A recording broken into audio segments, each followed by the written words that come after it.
Welcome to Outlaw Woodworking. Today I'm going to show you how I built this router sled. One of the things I like to do is live edge slabs. Like this particular slab that's in this table, when I first got it I thought it was in pretty good shape, but it was really bad. So I ended up chopping it up into 1, 2, 3, 4, 5, 6, 7, 8 pieces. Basically that's how I made this table, with 8 pieces. I'm going to show you how I built this. This is super lightweight. It's got 3/4 inch birch plywood, flathead screws. It's built on an aluminum frame, and it slides really nice. I mean, this thing is super smooth. So you just make your passes, write it down. Anyway, let me show you how I made it. We'll flatten a small slab that I got down in my shop. All right, let's get going.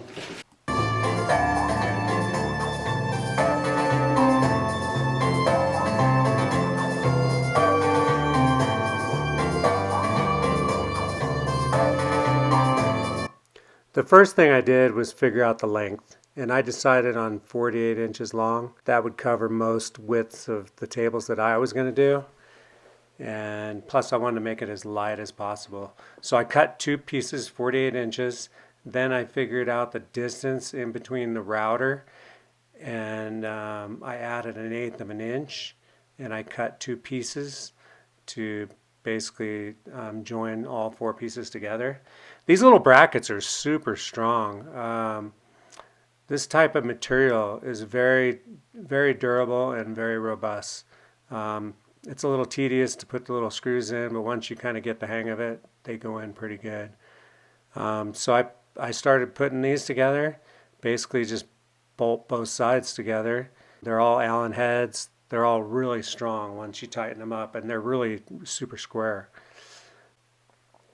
Yeah, I get both ends done, and yeah, it's really rigid. So, and that's what I was looking for, something that wasn't going to bend or bow or, cause me any trouble during the flattening of the slab. After getting the frame all put together, I get the router bit out that I'm going to be using, and this is a 2-inch flattening bit, surfacing bit. And so then I figure out the dimension of the bottom router flattening sled, and I cut these pieces. And then I have to mark them and pre-drill them to basically accept flathead screws to go down into this aluminum channel. And that can be a little tricky, kind of a little tedious, because you really have to put the nut and the bolt on the wood first and then slide it down the aluminum channel. That's the easiest way to do it. And so I pre-drill the whole thing, then I set all the bolts in the holes and put the nuts on ahead of time, and so that I can just slide the piece of wood with the nuts onto the aluminum extrusion.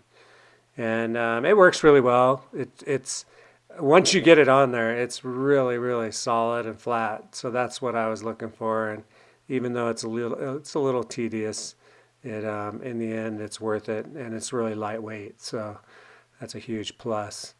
You can see here I slide it down through there. I didn't really have the camera in the right spot, but yeah, it slides through there, and then all you do is tighten them up, and they're rock solid. So I basically put one board on each side with a slot down the middle, and man, when I was done putting this together and bolting it all down really solid, it was really stiff. It's not gonna flex in the middle or anything. I give it a few test runs with the router just to see it going down, and it is super smooth. I haven't even put any wax on it at this point. It's just raw birch plywood, but it's super smooth. Then I decide what sides I needed. In this case, I decided to have 4-inch high sides.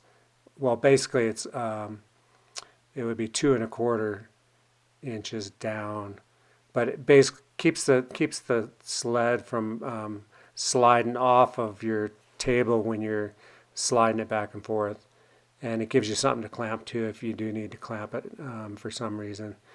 And yeah, I cut both these pieces. Basically, they're 4 inches by 8 1/8, and yeah, this is a unique. You see how small these little nuts are? You put those on ahead of time, and when you have an aluminum extrusion that you can't slide it into, you can push them in there, and then they twist sideways and they tighten up.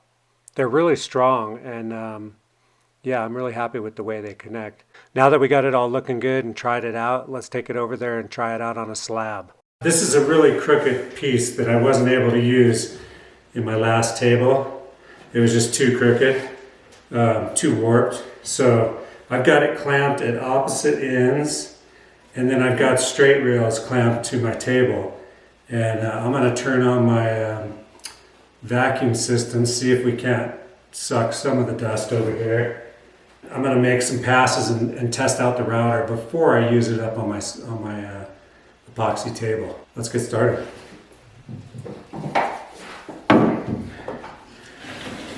You can see it really slides nice, so I'm going to unplug it. I'm going to set my depth, see if it even goes down far enough. And I want to set it at the high point there. Yeah, we're not going to take much off. We're going to be testing it out, so I'm going to lock her down there. Bring it back over.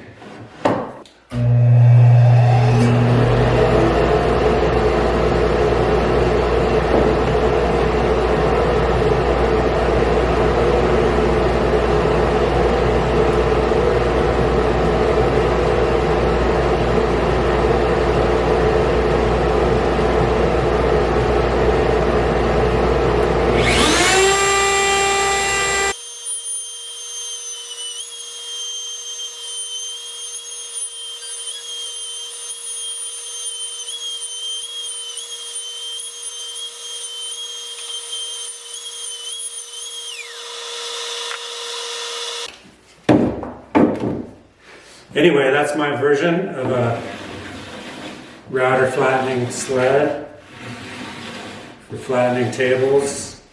Yeah, I hope you enjoyed the video, and I'll see you next time. Later.